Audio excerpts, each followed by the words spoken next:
Big Kev. What up, Brody? Hey, my man sick. He over there sound like Kermit the Frog, but we still gonna get it done.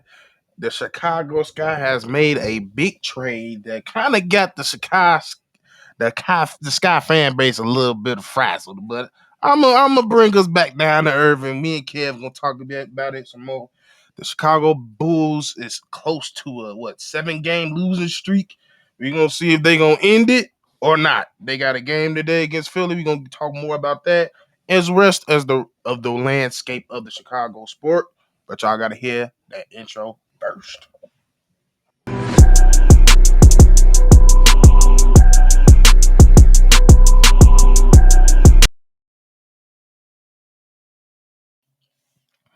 Thank y'all for tuning in for another episode on Chi-Town Sports Central. It's your host here, Steve-O, with my other host, Big Kev. How you doing this morning? Hey, blessed to be alive, brother. That's all you can say at the end of the day. But without no further ado, we're gonna get straight into the video today. Starting with, I think that's the first time we started the episode with the Chicago Sky in a minute. So, starting with the Chicago Sky, a big trade went down last night that caught the whole WNBA off guard. Not only the Sky fans, but the whole W fans. To start with, Ariel Atkins, Ariel Atkins, guard out of Washington Mystics.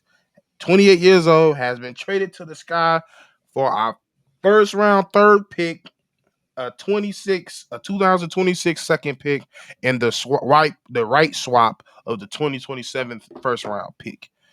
What was your first thoughts when you first heard this trade go down? Well, that's another guard that's going to be able to pass the ball into the post. That was rough last season watching them just turn the ball over trying to get it to Reese or Cardosa. Two, I felt like the price was a little steep. The pick swap in 27 to go along with the second round pick. And for those, and pardon my voice, but for those who don't know the importance of 2027 in WNBA, Juju Watkins, a few other Hannah Odogo, yes, all like of them. all these young killers. That's 28 gonna be a big one too for the Yeah. WNBA. But those things stood out. But I like the fact that along with Courtney Vandersloot, that the Chicago Sky are not trying to stand pat.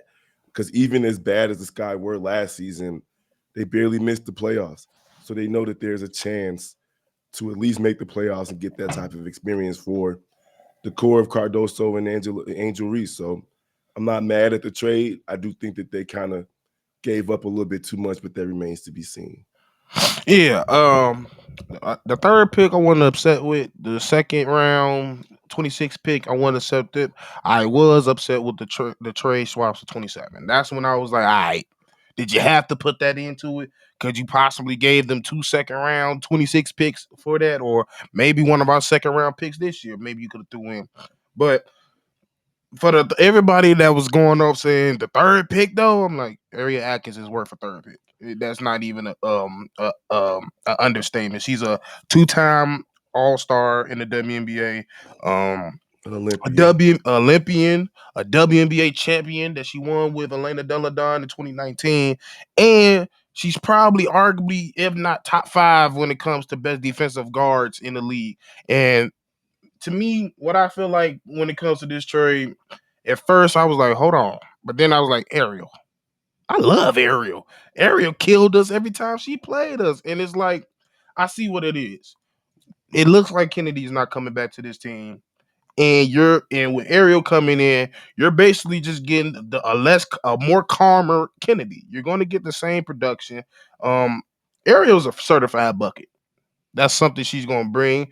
And I'm way more confident and I'm way more excited for the Sky season now than I was 24 hours ago, because it looked like Kia Nurse and Rebecca Allen was possibly might be in our starting lineup. And I'm like, yeah, I don't know if I like that.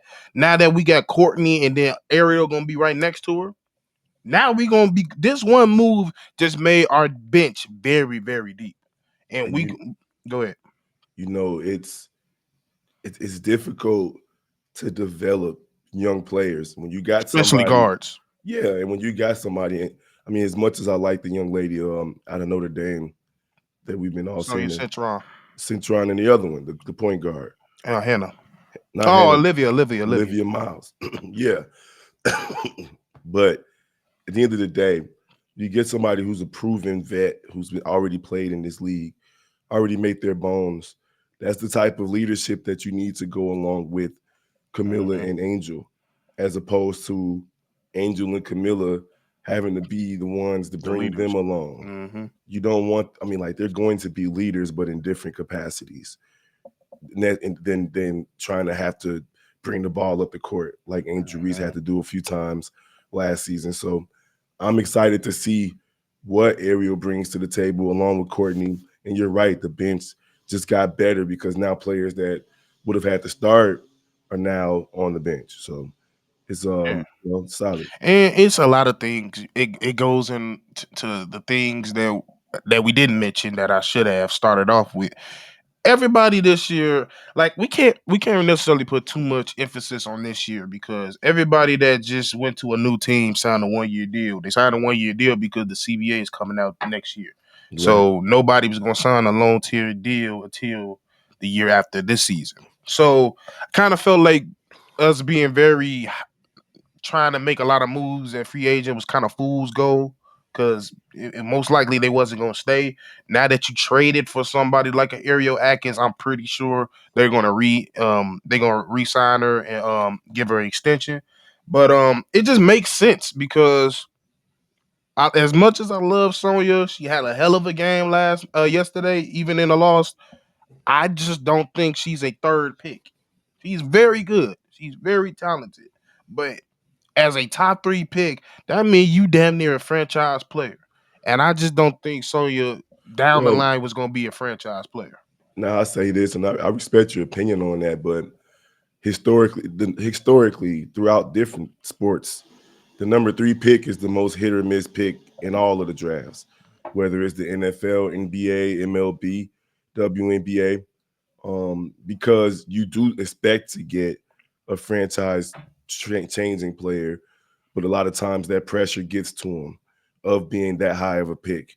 We've seen it here in Chicago with the Bulls. We've seen it across the leagues, and it remains to be seen.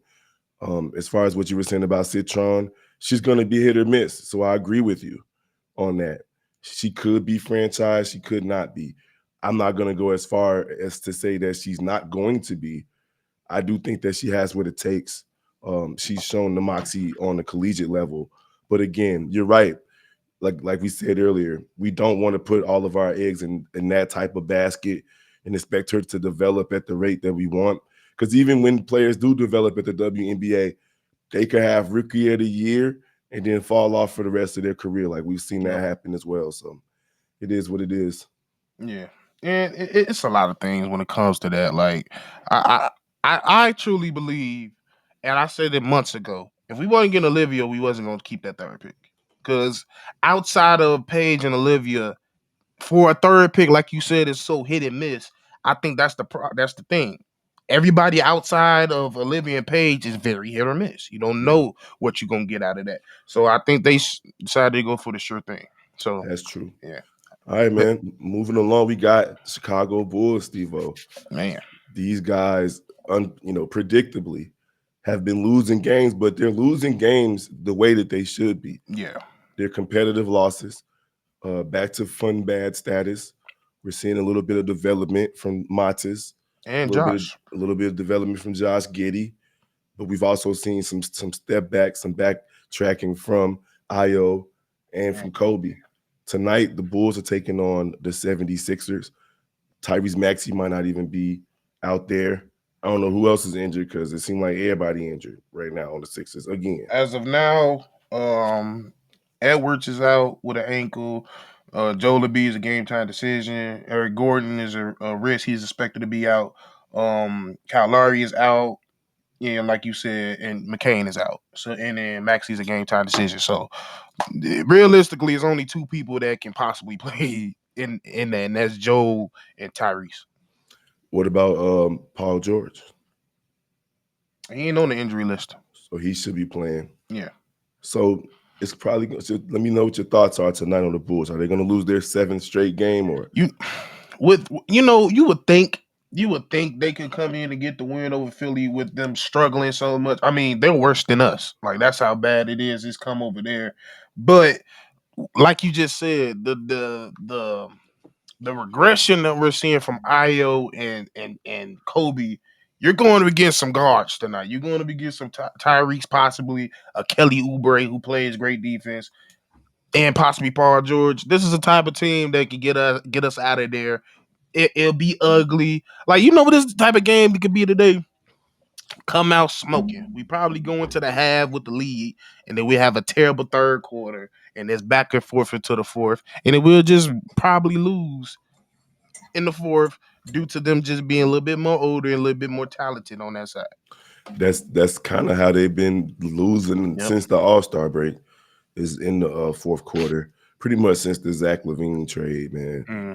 Mm-hmm. Before we move on, of course, you guys already know. If you want to hear anything else about the Chicago Sky, head on over to Chicago Sky Central to catch like the in-depth analysis of the trade yesterday. Go ahead and watch yesterday's episode with Steve-O and Hayes, and then the same thing with the Chicago Bulls. Tomorrow morning, we'll give analysis of tonight's game, but listen, man, the Bulls are in flux. They're not going to win many games. The whole purpose is to watch the development of the younger players and players around the league. Steve-O, I have lots of good things to say about Matas Buzelis, including Kevin Durant. Kevin Durant and Carmelo. I didn't hear what did you? Can you tell me what KD said? I didn't hear what that burned you. Yes. I feel that one.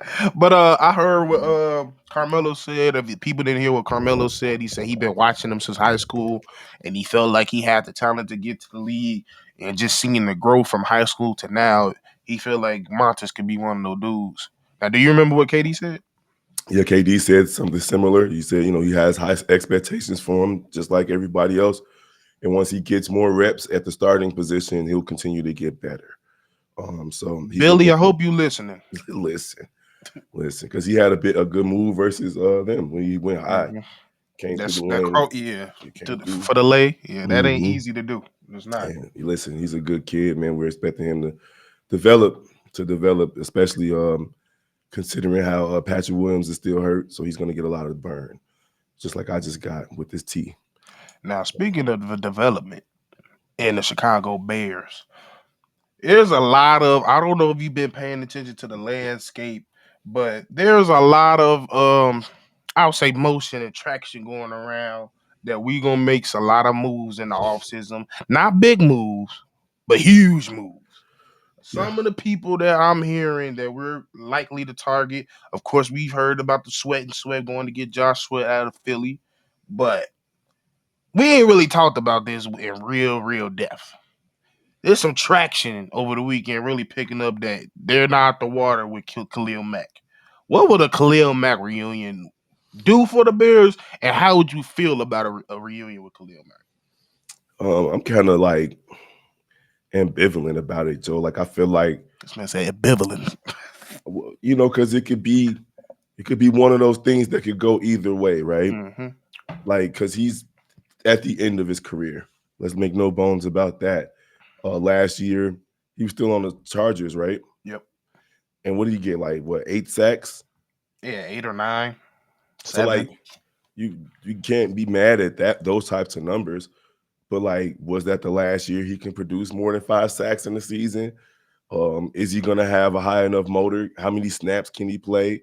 So on and so forth. Like when you look at someone in that age bracket who's on their way out, he can still produce, which would be good. And now I wouldn't mind him coming Yeah, back six because sacks.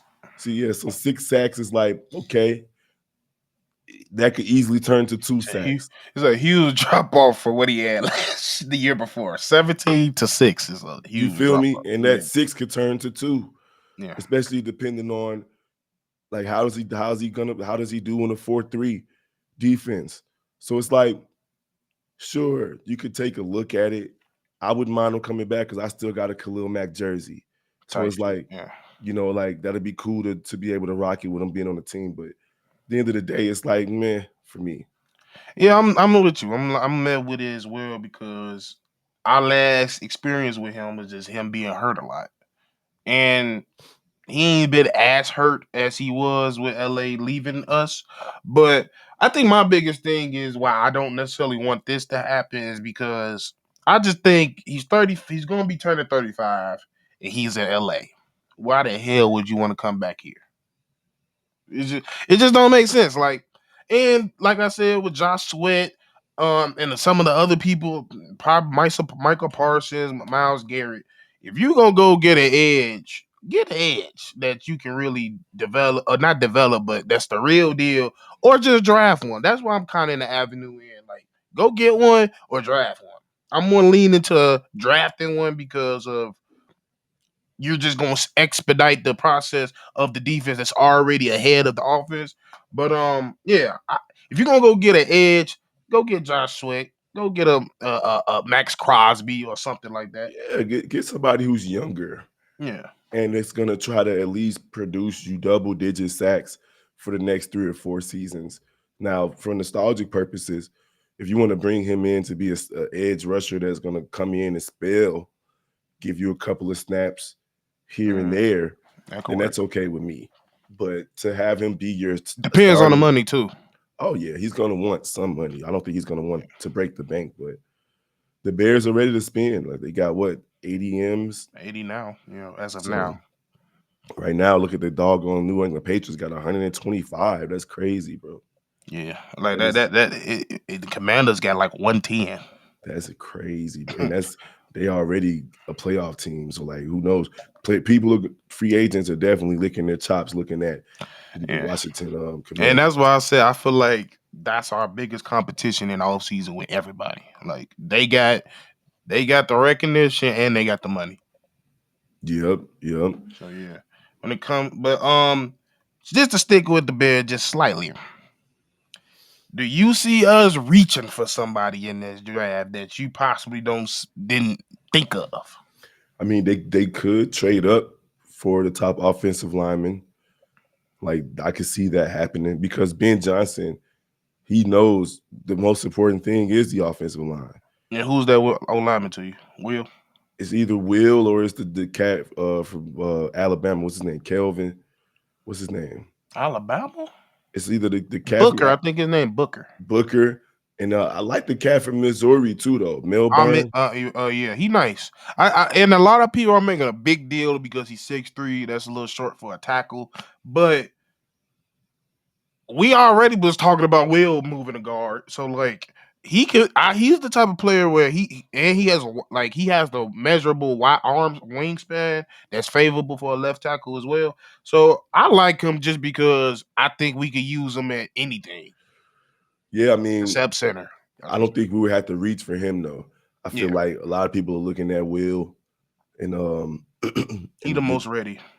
yeah. So like if they feel like that's who they want to move forward their future, I can see them trading up for him. I can also see them trading up for the defensive cat out of Michigan as well. Mason Graham. Yeah, yeah. Hey, I'm also putting it out there. I think Kenneth Williams, his teammate, I think it's William or Watkins or something. Kenneth Williams, D lineman out of Michigan, he's gonna move up the draft board as well. So look out for him as Oh yeah, that's gonna be lit. All right, baseball, real quick, Steve-O.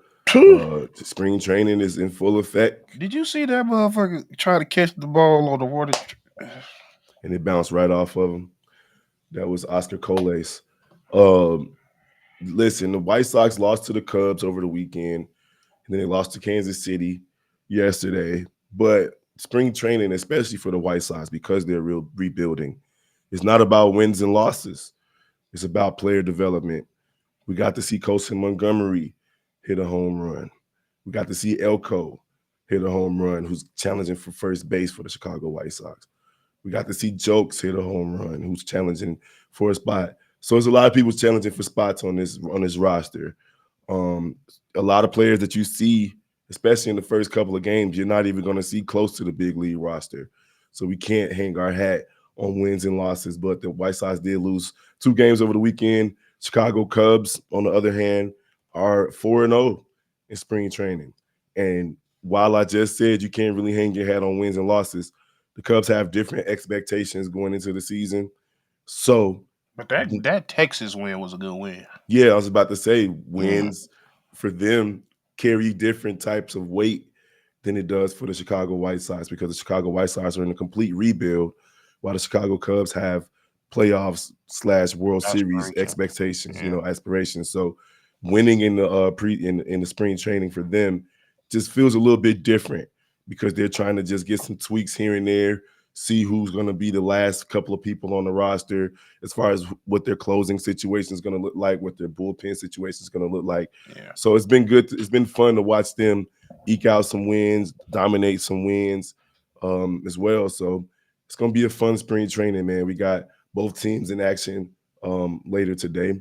So spring training is, that's the thing about baseball. It's live in effect every time, every day. Every single day, these guys are out there. I know I don't know if the Cubs are playing the Padres and the White Sox are playing the Rangers. So y'all already know, hit up Chicago White Sox Central or Chicago Cubs Central for any news and updates and analysis there. And then, of course, Chicago Bears Central for any news updates and analysis there. And I guess the last one, Steve-O, is the Blackhawks. Bro. Yeah, it's the Blackhawks. I ain't gonna lie, I'm still a little salty that we lost that Canada versus US game. Like, it, I just like to say they got it right. They got it right. They're doing the things. I mean, of course, we can't really compare them to any other sport because hockey is hockey. Like, you got to be halfway crazy to play hockey. But besides that, Blackhawks, it is what it is. They're the Blackhawks. They're not gonna win much. I don't really expect them to win much. I'm trying to see when their next game. Well, they lost yesterday. Oh, they play tomorrow.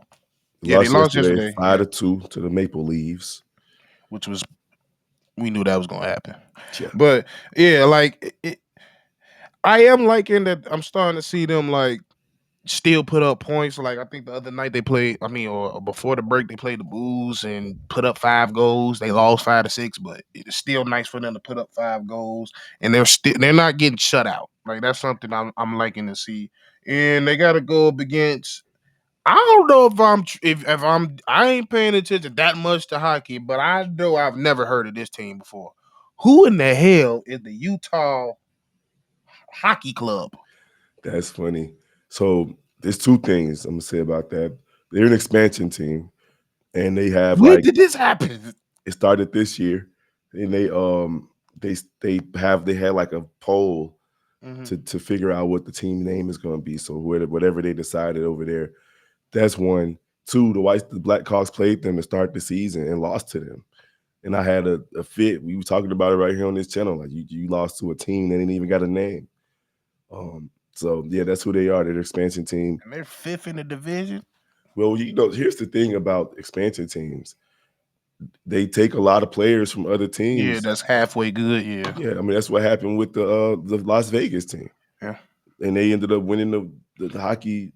yeah. The Stanley Cup like two Yeah, or three the years. next year, like a I year think or they two after went. that. I think they went to the finals the That first year. year, yeah, they went to the finals that year, lost, and then the next year, I think they won Right. So it's like that happens. I mean, it doesn't happen in any other sport because I've seen NBA expansion teams win 8 games, it. but Yeah, hockey for some reason, like, hey, we gonna do this, and they do it, so it works well. yeah. I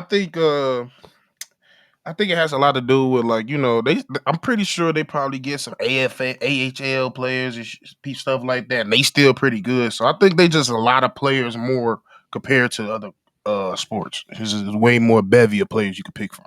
Yep. So that's who they are. You got to play the Utah Hockey Club. But listen, hit up Chicago Blackhawks Central for any news update and analysis there. But it's rough. It's rough over there. We did have a Tuvo Terevian score his 500th point though. So shout out to him. Shout out to him for sure. All right, Steve-O, go ahead and close us out, man. Hey man, thank y'all for tuning in for another episode of Shot Town Sports. Make sure y'all like, comment, subscribe. Make sure you follow all Chicago Central media. That's Chicago Bulls, Chicago Bears Central, Chicago White Sox, Chicago Cubs Central, Shy Bulls podcast with the Cognac Boys. Am I missing any? Chicago Sky Central. NBA All those. Central, NBA NFL, Central. And NFL Central. we're dropping our first episode today on NFL Central. Hey. we got something over here. I'm just letting y'all know. But Yes, thank y'all sir. for tuning in for another episode. You got anything else, kid? Pray. Don't forget to pray. Pray, take your vitamins, be safe, and don't be tweaking too much because I know it's supposed to get up to 50 degrees today. So y'all better be safe and take care of yourself. And be careful when you're drinking tea because it be hot. It burn the shit out you. Peace.